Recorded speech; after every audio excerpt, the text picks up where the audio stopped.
All right. Thank you all so much for being here tonight. Very much appreciate it. Thank you to Quinn and to Paul and to Tyler for putting this together, and for Sarah from the Garden of Eden for cooking for everybody. Thank you so much. I'm glad y'all got to appreciate No Force One having the bus on the road. It's been a lot of fun. We get to go to a lot of cool places, meet cool people all over the country. But what we're doing here, you know, and having so much fun in the middle of it, and before I get back to the fun part, and there's plenty of that to come tonight, I want to point out that really what we're doing here is revolutionary. And it's not just, oh yeah, we're gonna change things and we're gonna bend the world to our will and it's gonna be cool and exciting and, you know, black flags and all that. No, but that what we're talking about is a matter of life and death. And I hate to take a minute in the middle of all this fun to get serious, but it's really important to recognize. And I'm glad that we got to meet someone tonight, just out of the Marine Corps, who was hurrah, woke as fuck, like to use the right. I mean, like you get it, but that you understand that there are more and more people getting this and understanding whose lives have been touched. And for me, a big part of the motivation here is having gone through that myself, having carried a dying Marine into a surgical tent and telling him that everything was going to be okay right before he died, and going like, no, that's not okay. When you realize, and just to be clear, in case anybody didn't figure out already what we're about here, yes, I am running for president on the platform of dissolving the entire United States federal government in a bankruptcy process. Oh, yeah, I'm in the right room, good to know. That leaves us with 50 independent states and up to 562 sovereign native nations. And it's not just about this first administrative step, but this process of localization, of taking the current paradigm, and this is what's really revolutionary, taking this current paradigm of statism, of violence, of authority and central control, and turning it on its head and saying, no, we can have ethical systems of organization. And it's one thing to say, like, I've got this experience, but it's so much shit that Americans are tired of at this point. I mean, I'm 22 veteran suicides a day. I don't know what the current number is. I don't want to know. But how the hell do we just put up with this crap? Like, Americans dying for pharmaceutical companies? It's insane. Lives ruined by the drug war, by family courts. And it's just nonsense that we know is nonsense. That you go, really, America? We have to be better than this. Are you kidding me? Yeah. I mean, I hope America is as tired of this as I am, because what we're doing with this campaign is not just giving Americans a first real choice that we've had since the revolution, but so much has been stolen from us. Not just in our immediate wealth, but what you see out of your tax forms and the numbers. It's sick just to think that the average working American is working for government half the freaking year. When you add up all the fees, fines, costs of government, it's insane. How the heck did we get to this point where we're putting up with this?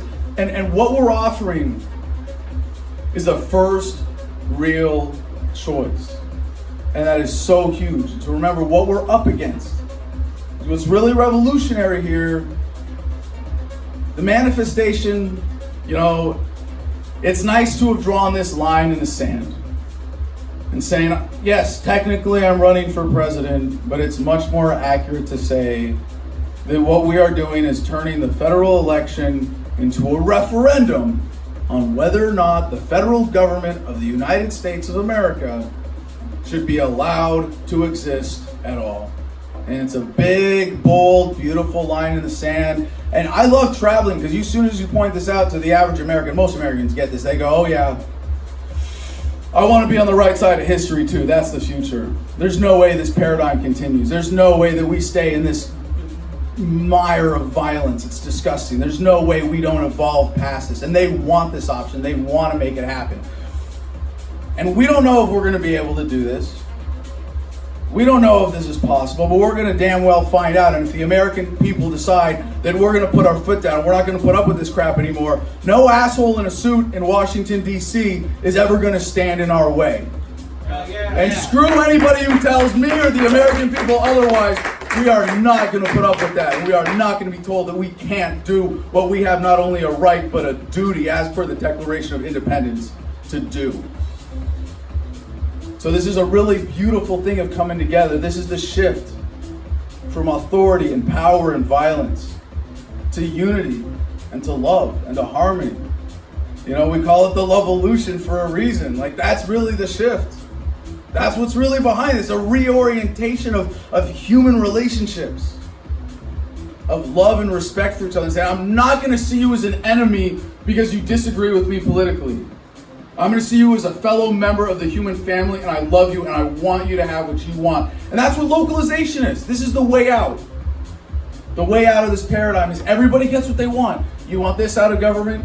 I guess if I was Pelosi, the way I would say it is, if you like your government, you can keep it. What was that? Was that Obama's line? Or was Obamacare? No, Pelosi's was, no, you can see what's in the bill after it's passed, right? Okay. No, but that's one of the cool things too about this platform is that everything's going to be transparent up front. By the time we're asking for any vote, every American will know with the executive order by which we are doing this, what exactly they are voting for. You can have a red asshole or a blue asshole or this plan, because Adam Kokesh being president is not an option. I refuse to put on the ring of power. To use an appropriate nerdy libertarian metaphor here, right? No, the ring of power goes right into the fire. I resign on day one. And it doesn't matter if it's me or somebody else. If something happens to me, put another monkey up front to be the one to throw. Maybe it's Gollum at the end who actually throws the ring in the fire, right? But it won't matter. Because what matters is that what we are bringing about with this campaign is a paradigm shift. The localization, love-olution, the cure for polarization. So America is too good for this government. And we can move past it. So thank you for your support. Thank you for being here. Thank you for making a campaign like this possible. It's an honor to have the support of so many loving, caring, passionate, powerful people behind this message, because y'all want to be on the right side of history too. Oh yeah. Thank you. To the after party.